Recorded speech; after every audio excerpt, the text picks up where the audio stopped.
AFC Asian cup বাছাই পর্বের ম্যাচে ভারতের বিপক্ষে খেলবে বাংলাদেশ।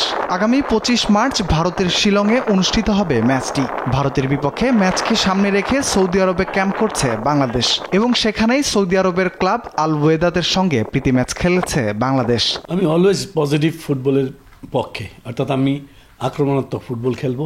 তো আমি মনে করি সবাই মিলে যদি প্রয়াসটা নেই আমরা এবং এফোর্টটা 100% দেই, তাহলে কিন্তু আমরা ইন্ডিয়াকে হারাতে পারবো। সৌদি আরবে ক্যাম্প শেষে আগামী 17 তারিখ বাংলাদেশে ফিরবে লাল সবুজরা। দেশে ফিরে 20 তারিখ ভারতের উদ্দেশ্যে রওনা হবে জামাল ভুঁইয়ার দল। ভারতের শিলংয়ের কন্ডিশন নিয়েও খুব একটা চিন্তিত নন সাবেক এই ফুটবলার।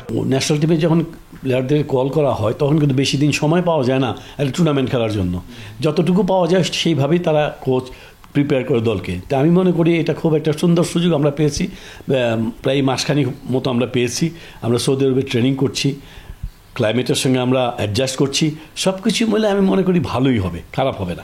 এবারের বাংলাদেশ দলের অন্যতম আকর্ষণ ইংল্যান্ড প্রবাসী বাংলাদেশি ফুটবলার হামজা চৌধুরী ও ইতালি প্রবাসী ফুটবলার ফাহমিদুল ইসলাম। বিদেশি ফুটবলারদের দলে ফেরানোকে ইতিবাচকভাবেই দেখছেন জাতীয় দলের সাবেক এই উইঙ্গার। আমাদের অনেক খেলোয়াড়ই সারা বিশ্বে ছড়িয়ে ছিটিয়ে আছে, যাদেরকে আমরা নিয়ে আসতে পারি। আপনি দেখেন গত বিশ্বকাপে মরক্কো কী করেছে। আউট অফ 25 13 প্লেয়ার তারা বিদেশ থেকে কালেক্ট করেছে। সেখানে কিন্তু মরক্কো গত বিশ্বকাপে যে ফুটবল খেলেছে সারা পৃথিবীর মানুষকে তাক লাগিয়ে দিয়েছে। এরকমই আমরা যদি এই সমস্ত খেলোয়াড়দেরকে যারা বহির্বিশ্বে আছে, যারা বিভিন্ন টুর্নামেন্ট বিভিন্ন লিগে অংশগ্রহণ করছে, তাদেরকে খুঁজে বের করে নিয়ে আসতে পারি, তাহলে কিন্তু আমাদের দেশের ফুটবলের জন্য অনেক ভালো হবে। ফাহমিদুল সৌদি আরবে দলের সঙ্গে ক্যাম্প করেছেন। অন্যদিকে হামজা যোগ দেবেন 18 তারিখ। বিষয়টিকে কিভাবে দেখছেন সাবেক এই ফুটবলার?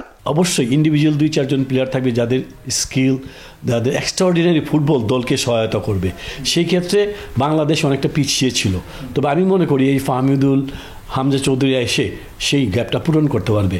আমি সবসময় চাই বাংলাদেশ ভালো খেলুক, বাংলাদেশ জয়লাভ করুক। তবে এবারের ফুটবলটা একটু ভিন্নতর হচ্ছে এই কারণে আমাদের দুইটা বাইরের খেলোয়াড় আসছে যারা নাকি আমাদের দলকে ইন্সপিরেশন যোগাবে এবং তাদের দিকে সারা দেশের মানুষ তাকিয়ে আছে। তারা যদি ভালো খেলে সহকর্মীরা অটোমেটিক ভালো খেলবে। আমাদের দেশের যে সমস্ত খেলোয়াড়রা খেলছে তারাও কিন্তু কোনো অংশে খারাপ না। হামজা চৌধুরীকে ধন্যবাদ জানাই। আমরা অনেক দিন অপেক্ষায় ছিলাম ওকে ন্যাশনাল টিমে নেওয়ার জন্য। তো ও চাচ্ছিল যে ইংল্যান্ড ন্যাশনাল টিমে যদি সুযোগ পায়, যার জন্য অপেক্ষায় ছিল। দীর্ঘ অপেক্ষার পর সে বুঝতে পেরেছে যে তাকে আর ডাকবে না। সেই ক্ষেত্রে সে আমাদের দেশে আসছে, ওর নিজের দেশেই আসছে খেলার জন্য। আমি তাকে স্বাগত জানাই।